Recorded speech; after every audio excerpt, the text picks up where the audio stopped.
ಸ್ನೇಹಿತರೆ ನಮಸ್ಕಾರ. ಇವತ್ತು ಒಂದು ಸುಂದರವಾದ ಕಥೆನ ಹೇಳ್ತೀನಿ. ಏನಪ್ಪ ಸುಂದರವಾದ ಕಥೆ ಅಂದರೆ, ಕೆಲವರು ಹಾಸಿಗೆ ಮೇಲೆ, ಕೆಲವರು ದಿವಾನ್ ಮೇಲೆ, ಕೆಲವರು ಹಿಂದೆಲ್ಲೋ ಕೂತ್ಕೊಂಡು ಊಟ ಮಾಡ್ತಾರೆ. ಅದರಿಂದ ಆಗುವ ದುಷ್ಪರಿಣಾಮಗಳು ಏನು, ಅದರಿಂದ ಆಗೋ ತೊಂದರೆಗಳು ಏನು ಅಂತ ಹೇಳಿ ಈ ಕಥೆನ ನಿಮ್ಮ ಮುಂದೆ ಇಡ್ತಾ ಇದ್ದೀನಿ. ಈ ಕಥೆನ ಕೇಳಿದವರೆಲ್ಲ ನನ್ನ ಕತೆಗೆ ಲೈಕು ಕಾಮೆಂಟು ಕೊಟ್ಟು ಸಹಕರಿಸಬೇಕಾಗಿ ಕೇಳ್ಕೊತಾ ಇದ್ದೀನಿ. ಹಾಸಿಗೆ ಮೇಲೆ ಕುಳಿತು ಊಟ ಮಾಡಬಹುದು ಅಂಥೇಳಿ ನೀವು ತಿಳ್ಕೊಂಡಿದ್ರೆ ಅದು ಸಣ್ಣ ತಪ್ಪು ಅಂತ ಯಮಧರ್ಮರಾಜರು ಹೇಳಿರುವ ಈ ಎಚ್ಚರಿಕೆಯನ್ನು ಕೇಳಿದ ಮೇಲೆ ನಿಮ್ಮ ಹೃದಯವು ವೇಗವಾಗಿ ಬಡಿಯಬಹುದು. ಅಂತಹವರಿಗೆ ಸಿಗುವ ಶಿಕ್ಷೆಗಳು ಮತ್ತು ಆತ್ಮಕ್ಕೆ ಆಗುವ ದುಷ್ಪರಿಣಾಮಗಳನ್ನು ಕೇಳಿದರೆ ನೀವು ಸಮಾಧಾನದಿಂದ ಕೂರಲು ಸಾಧ್ಯವಿಲ್ಲ. ಯಮಧರ್ಮರಾಜರು ತಮ್ಮ ಸಿಂಹಾಸನದ ಮೇಲೆ ಕುಳಿತು ಗರ್ಜಿಸುತ್ತಾ ಇದ್ದಾರೆ. ಇದು ಪಾಪ. ಈ ತಪ್ಪು ಮಾಡಿದವರನ್ನು ನಾನು ಕ್ಷಮಿಸುವುದಿಲ್ಲ. ಹಾಗೆಯೇ ನಮ್ಮ ಪ್ರೀತಿಯ ಶ್ರೀಕೃಷ್ಣನು ಹೇಳುತ್ತಾರೆ, ನಮ್ಮ ಆಹಾರದಲ್ಲಿಯೂ ಆಚಾರ, ನಿಯಮ ಮತ್ತು ಗೌರವ ಇರಬೇಕು. ಇಲ್ಲದಿದ್ದರೆ ಅದರ ಫಲಿತಾಂಶ ಭೀಕರವಾಗಿರುತ್ತದೆ. ಆ ಶಿಕ್ಷೆಗಳು ಯಾವುವು, ಆ ಪರಿಣಾಮಗಳೇನು? ಈ ವಿಡಿಯೋವನ್ನು ಕೊನೆಯವರೆಗೂ ನೋಡಿ. ನಿಮ್ಮ ಜೀವನವನ್ನು ಬದಲಾಯಿಸುವ ಸತ್ಯವನ್ನು ನೀವು ಕೇಳಲಿದ್ದೀರಿ. ವೀಕ್ಷಕರೇ, ಹಾಸಿಗೆಯ ಮೇಲೆ ಕುಳಿತು ಊಟ ಮಾಡಿದರೆ ಏನಾಗುತ್ತದೆ ಎಂದು ಕೇಳಿದರೆ, ನಾನು ನಿಮಗೆ ಯಮಧರ್ಮರಾಜನು ಚಿತ್ರಗುಪ್ತರಿಗೆ ಹೇಳಿದ ರಹಸ್ಯವನ್ನು ನಾನು ಹೇಳುತ್ತೇನೆ. ತಡ ಮಾಡದೆ ಮನುಷ್ಯ ಹಾಸಿಗೆಯ ಮೇಲೆ ಕುಳಿತು ಊಟ ಮಾಡಬಾರದು ಏಕೆ ಎಂದು ತಿಳಿದುಕೊಳ್ಳೋಣ. ವೀಕ್ಷಕರೇ, ವಿಡಿಯೋ ನೋಡೋದಕ್ಕಿಂತ ಮೊದಲು ನನ್ನ ವಿಡಿಯೋನ ಲೈಕ್ ಮಾಡಿ, ಕಮೆಂಟ್ನಲ್ಲಿ ಜೈ ಕೃಷ್ಣ ಅಥವಾ ನಿಮಗೆ ಇಷ್ಟವಾದ ದೇವರಿನ ಹೆಸರನ್ನು ಬರೆದು ದೇವರಿಗೆ ನಿಮ್ಮ ಕೃತಜ್ಞತೆಯನ್ನು ಹೇಳಿ. ಈಗ ಕತೆ ಶುರು ಹಚ್ಕೊಳ್ಳೋಣ. ಒಂದು ದಿನ ಯಮಲೋಕದಲ್ಲಿ ಯಮಧರ್ಮರಾಜರು ತಮ್ಮ ಸಭಾ ಮಂಟಪದಲ್ಲಿ ಸಿಂಹಾಸನದ ಮೇಲೆ ಕುಳಿತುಕೊಂಡಿದ್ದರು. ಅವರ ಪಕ್ಕದಲ್ಲೇ ಚಿತ್ರಗುಪ್ತರು ವಿನಯದಿಂದ ಕುಳಿತು ಮಾತನಾಡುತ್ತಿದ್ದರು. ಮಾತುಗಳ ಮಧ್ಯೆ ಚಿತ್ರಗುಪ್ತರು ಯಮಧರ್ಮರಾಜರನ್ನು ಕೇಳ್ತಾರೆ, ಪ್ರಭು, ದಯವಿಟ್ಟು ನನ್ನ ಕೆಲವು ಸಂದೇಹಗಳನ್ನು ನಿವಾರಿಸಿ. ಮನುಷ್ಯ ಹೇಗೆ ಊಟ ಮಾಡಬೇಕು? ಊಟ ಮಾಡಲು ಸರಿಯಾದ ದಿಕ್ಕು ಮತ್ತು ಸ್ಥಳ ಯಾವುದು? ಯಾವ ಸ್ಥಳಗಳಲ್ಲಿ ಕುಳಿತು ಊಟ ಮಾಡಬಾರದು? ಊಟಕ್ಕೆ ಮೊದಲು ಏನು ಮಾಡಬೇಕು? ಊಟದ ನಂತರ ಏನು ಮಾಡಬೇಕು? ಯಾರ ಮನೆಯ ಊಟವನ್ನು ಮಾಡಬಾರದು? ಯಾವ ಸ್ಥಳಗಳಲ್ಲಿ ಕುಳಿತು ಊಟ ಮಾಡಿದರೆ ಆಯಸ್ಸು ಕಡಿಮೆಯಾಗುತ್ತದೆ? ದಯವಿಟ್ಟು ನನ್ನ ಈ ಪ್ರಶ್ನೆಗಳಿಗೆ ಉತ್ತರ ಹೇಳಿ ಅಂತ ಕೇಳ್ಕೊತಾ ಇದ್ದಾರೆ. ಅದಕ್ಕೆ ಯಮಧರ್ಮರಾಜರು ನಗುತ್ತಾ ಹೇಳುತ್ತಾರೆ, ಚಿತ್ರಗುಪ್ತ, ನೀನು ತುಂಬ ಒಳ್ಳೆಯ ಪ್ರಶ್ನೆಗಳನ್ನೇ ಕೇಳಿದ್ದೀಯ. ನಿಜವಾಗಿಯೂ ಈ ಪ್ರಶ್ನೆಗಳ ಉತ್ತರಗಳು ಮನುಷ್ಯನ ಆಚಾರ ಮತ್ತು ಅಭ್ಯಾಸಗಳಲ್ಲಿ ಅಡಗಿವೆ. ಮನುಷ್ಯ ಯಾವ ರೀತಿ ಆಚರಣೆ ಮಾಡುತ್ತಾನೋ ಅದಕ್ಕೆ ತಕ್ಕ ಫಲವೇ ಅವನಿಗೆ ಸಿಗುತ್ತದೆ. ಒಳ್ಳೆಯ ಆಚಾರಗಳಿಂದ ಸುಖ ಮತ್ತು ದೀರ್ಘಾಯಸ್ಸು ಸಿಗುತ್ತದೆ. ಅನುಚಿತವಾದ ಅಭ್ಯಾಸಗಳಿಂದ ದುಃಖ ಮತ್ತು ಅಕಾಲ ಮರಣವು ಸಂಭವಿಸಬಹುದು. ಮನುಷ್ಯರು ಊಟ ಮಾಡುವಾಗ ಶಾಸ್ತ್ರಗಳ ನಿಯಮವನ್ನು ಪಾಲಿಸಬೇಕು. ಯಾರು ಶಾಸ್ತ್ರಗಳ ನಿಯಮವನ್ನು ಪಾಲಿಸುತ್ತಾ ಊಟ ಮಾಡುತ್ತಾರೋ ಅವರಿಗೆ ಖಂಡಿತವಾಗಿಯೂ ದೀರ್ಘಾಯುಷ್ಯಗಳು ಆಯುತ್ತಾರೆ. ಅವರ ದೇಹ ರೋಗಗಳು ಮತ್ತು ಕಾಯಿಲೆಗಳಿಂದ ದೂರವಿರುತ್ತಾರೆ. ಅವರ ದೇಹದಲ್ಲಿ ಪಾಪಗಳು ಉಳಿಯುವುದಿಲ್ಲ.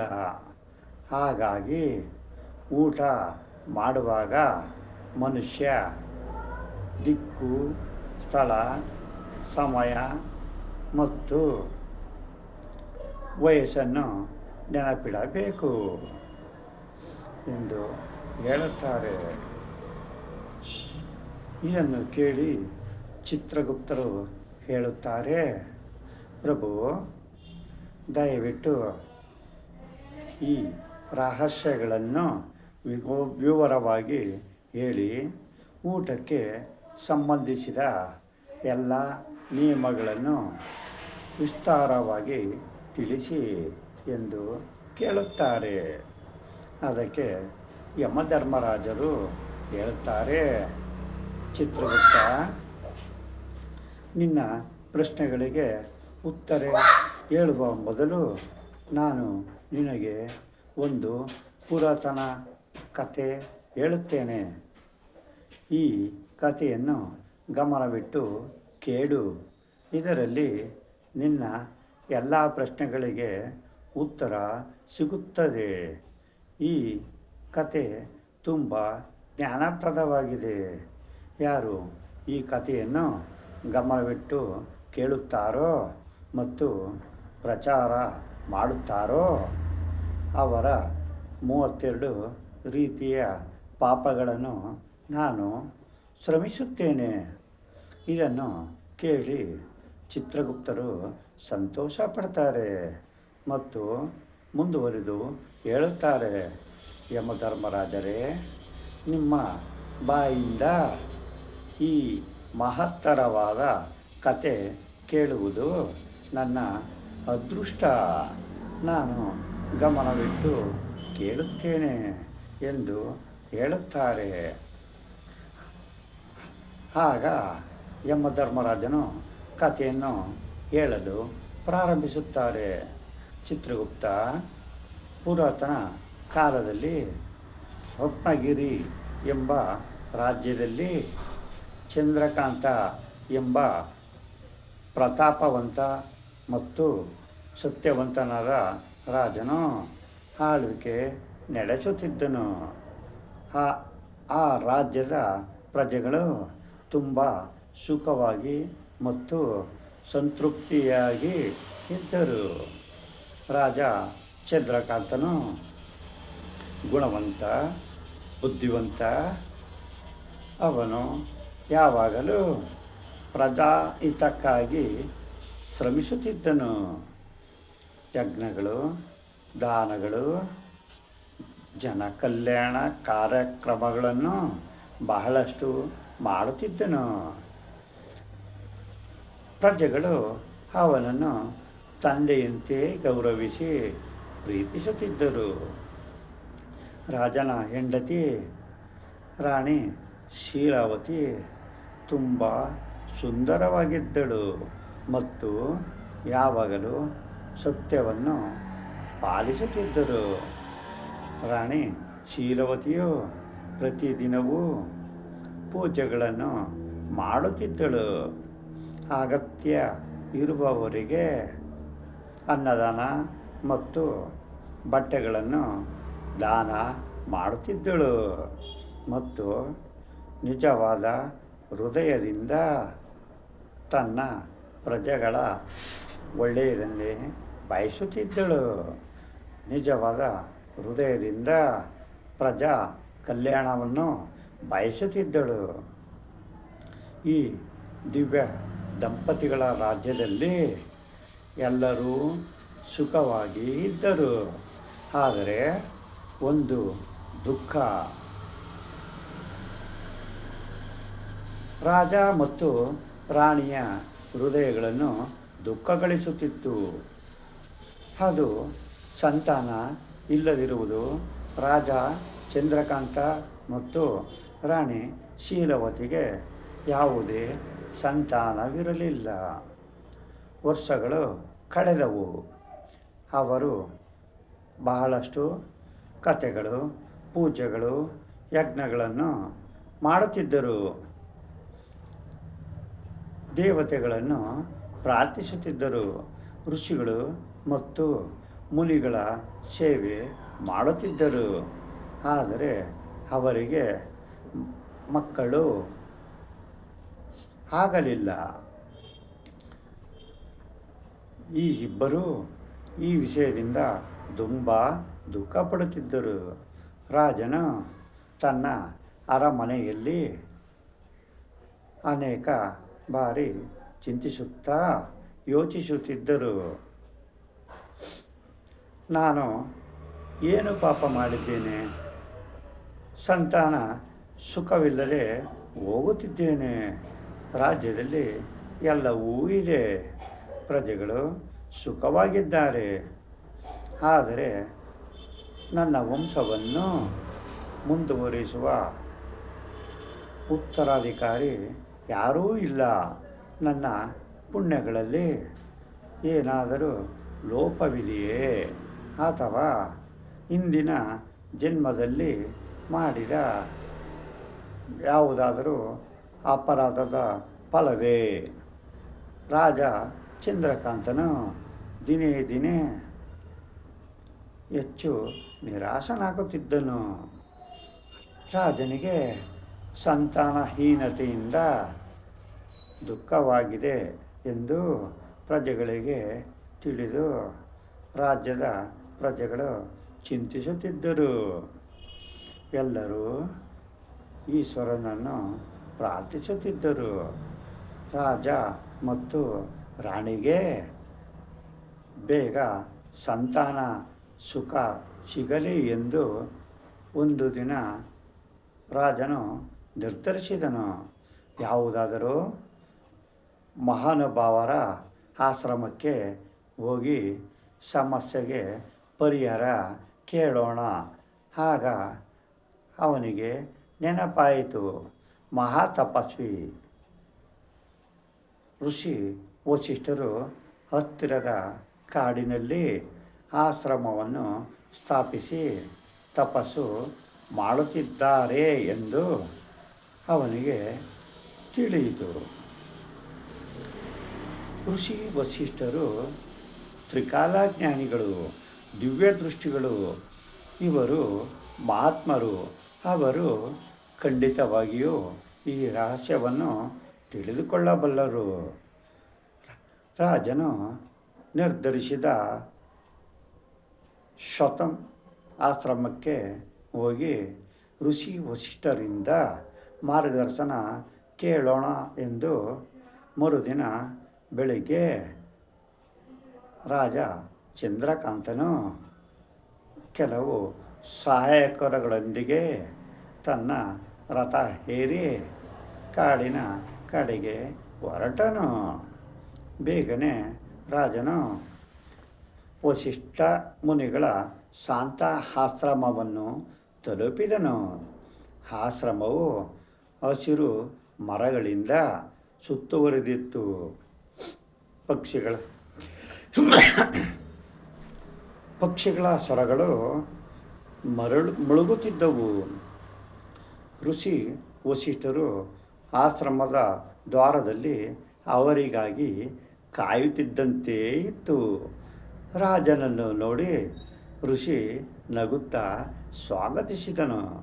ಆಗ ಹೇಳುತ್ತಾರೆ, ಬನ್ನಿ ರಾಜರೇ, ನಮ್ಮ ಆಶ್ರಮಕ್ಕೆ ನಿಮಗೆ ಸ್ವಾಗತ. ಇಂದು ಇಲ್ಲಿಗೆ ಬರಲು ಕಾರಣವೇನು? ಎಲ್ಲವೂ ಕ್ಷೇಮವೇ? ರಾಜ್ಯದ ವ್ಯವಹಾರಗಳ ಮೇಲೆ ವಿರಕ್ತಿ ಬಂದು ಸನ್ಯಾಸ ತೆಗೆದುಕೊಳ್ಳಲು ಅಂದುಕೊಂಡಿಲ್ಲವಲ್ಲ? ಹೀಗೆಂದು ಋಷಿ ಮೃದುವಾಗಿ ನಗ್ತಾರೆ. ನಂತರ ಗಂಭೀರವಾದರು. ಆಗ ರಾಜ ಚಂದ್ರಕಾಂತನು ಕೈಗಳನ್ನು ಜೋಡಿಸಿ ವಿನಯದಿಂದ ಹೇಳುತ್ತಾರೆ, ಮುನಿವರ್ಯ, ರಾಜ್ಯದ ವ್ಯವಹಾರಗಳು ಚೆನ್ನಾಗಿ ನಡೆಯುತ್ತಿವೆ. ಸನ್ಯಾಸ ತೆಗೆದುಕೊಳ್ಳುವ ಉದ್ದೇಶವಿಲ್ಲ. ಆದರೆ ಒಂದು ದೊಡ್ಡ ಚಿಂತೆಯಿಂದ ವ್ಯಾಕುಲನಾಗಿ ನಿಮ್ಮ ಆಶ್ರಮಕ್ಕೆ ಬಂದಿದ್ದೇನೆ. ನೀವು ಜಗತ್ತಿನ ರಹಸ್ಯಗಳನ್ನು ಬಲ್ಲವರು.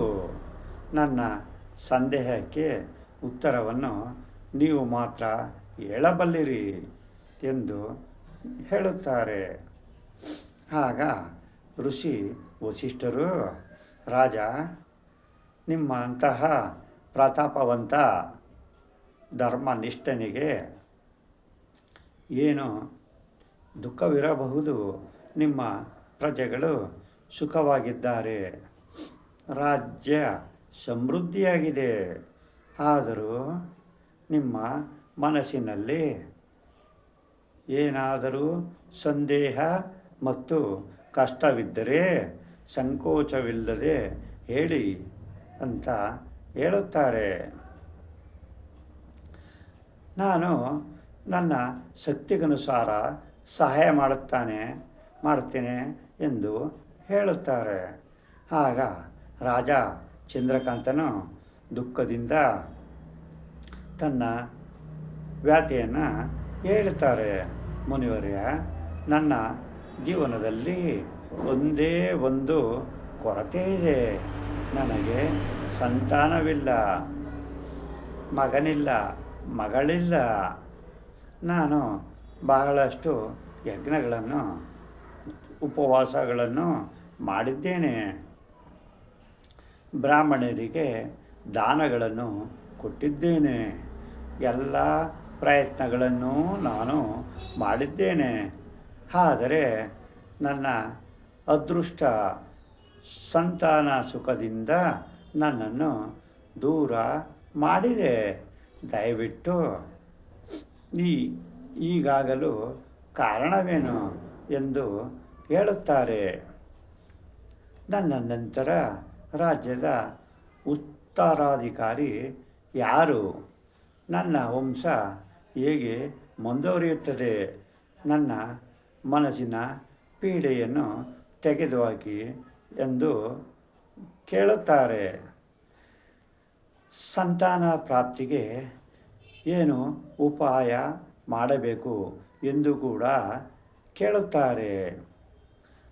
ರಾಜನ ಮಾತುಗಳನ್ನು ಕೇಳಿ ಋಷಿ ವಸಿಷ್ಠರು ಸ್ವಲ್ಪ ಹೊತ್ತು ಕಣ್ಣುಗಳನ್ನು ಮುಚ್ಚಿಕೊಂಡು ಧ್ಯಾನ ಮಾಡುತ್ತಾರೆ. ರಾಜನ ಹಿಂದಿನ ಜನ್ಮದಿನಗಳನ್ನು ಪರಿಶೀಲಿಸ್ತಾರೆ.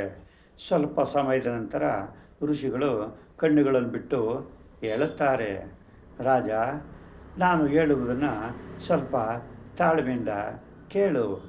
ನಿಮಗೆ ಸಂತಾನವಿಲ್ಲದಿರುವುದಕ್ಕೆ ಕಾರಣ ನಿಮ್ಮ ಇಂದಿನ ಜನ್ಮದ ಕರ್ಮದಲ್ಲಿ ಅಡಗಿದೆ. ಇಂದಿನ ಜನ್ಮದಲ್ಲಿ ಅರಿವಿಲ್ಲದೆ ನಿಮ್ಮಿಂದ ಒಂದು ಪಾಪವಾಗಿದೆ. ಅದರ ಶಿಕ್ಷೆಗಾಗಿ ಈ ಜನ್ಮದಲ್ಲಿ ಸಂತಾನಹೀನತೆ ಸಿಗುತ್ತಿದೆ ಎಂದು ಹೇಳುತ್ತಾರೆ. ಸ್ನೇಹಿತರೆ, ಈ ಕತೆ ತುಂಬ ದೊಡ್ಡದಾಗಿರೋದ್ರಿಂದ ಮತ್ತೆ ಮುಂದುವರಿದ ಭಾಗ ಅಂಥೇಳಿ ಪಾರ್ಟ್ 2 ಅಂತ ಮಾಡ್ತೀನಿ. ತಾವು ಗಮನವಿಟ್ಟು ಇದರ ಕಥೆಯನ್ನೇ ಮುಂದುವರಿಸಬೇಕೆಂದು ಕೇಳಿಕೊಳ್ಳುತ್ತೇನೆ.